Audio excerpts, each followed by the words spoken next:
A paz do Senhor Jesus, meus amados irmãos, louvado seja o nome do Senhor. Estamos aqui uma vez mais para mais uma semana que se inicia, caminhando aí para a nossa segunda lição do nosso terceiro trimestre de 2022, os ataques contra a Igreja de Cristo. Nós já vimos a primeira lição, falando sobre as sutilezas de Satanás contra a Igreja de Cristo. E hoje nós vamos iniciar as nossas reflexões, os nossos estudos sobre a segunda lição, a sutileza da banalização da graça. É a famosa graça barata. Então nós vamos hoje meditar no texto áureo, na verdade prática e na leitura bíblica de hoje, 4 de julho, segunda-feira. Ok? Então vamos lá. O nosso texto áureo diz: porque pela graça sois salvos por meio da fé, e isso não vem de vós, é dom de Deus. Efésios capítulo 2 e o versículo 8. A verdade prática diz o seguinte: a graça de Deus não é barata. Ela requer arrependimento, novo comportamento, ou seja, nova vida em Cristo Jesus.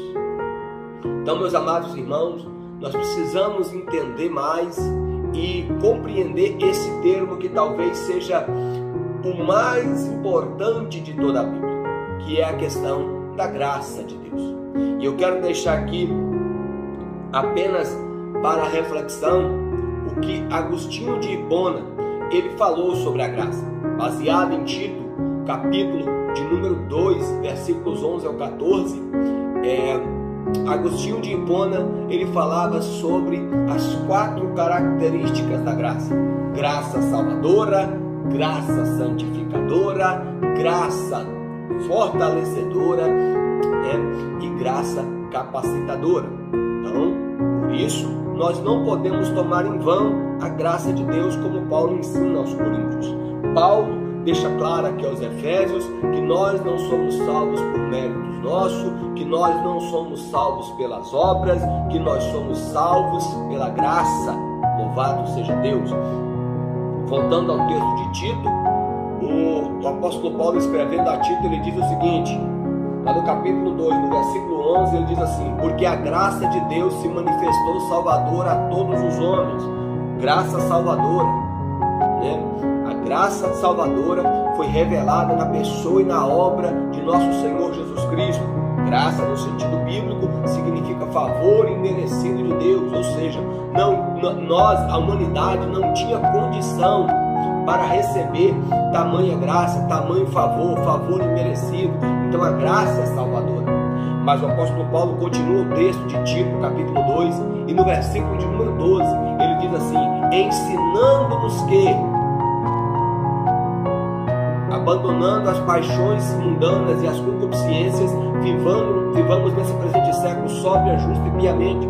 Então a graça ela tem uma função pedagógica. A graça ensina. O que a graça ensina? A graça te ensina a ser santo, te ensina a você renunciar às coisas que desagradam a Deus e te ensina a viver da maneira que agrada a Deus. Por isso que o autor disse aqui que a graça ela não é barata, ela requer arrependimento, novo comportamento, ou seja, uma nova vida em Cristo Jesus.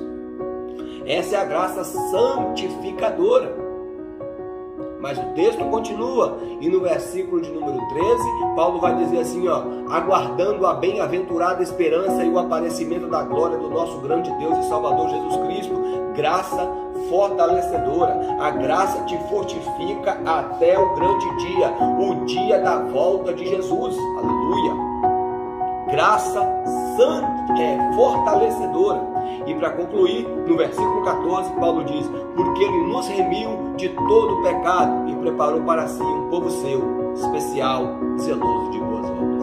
A graça agora aqui é capacitadora. A graça, ela te capacita a você servir ao Senhor, a você viver para o Senhor, porque Paulo diz: pela graça de Deus eu sou o que sou, e por ela tenho trabalhado muito, mas não pelo que eu sou, mas pela graça de Deus que está em mim. Então, meus amados, verdadeiramente não podemos banalizar a graça, não podemos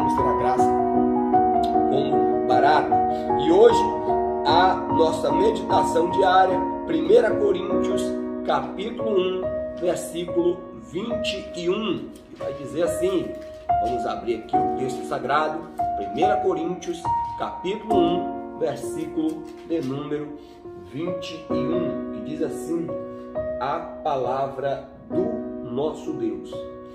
Visto como, na sabedoria de Deus, o mundo não conheceu a Deus por sua própria sabedoria, aprove a Deus salvar os que creem pela loucura da pregação.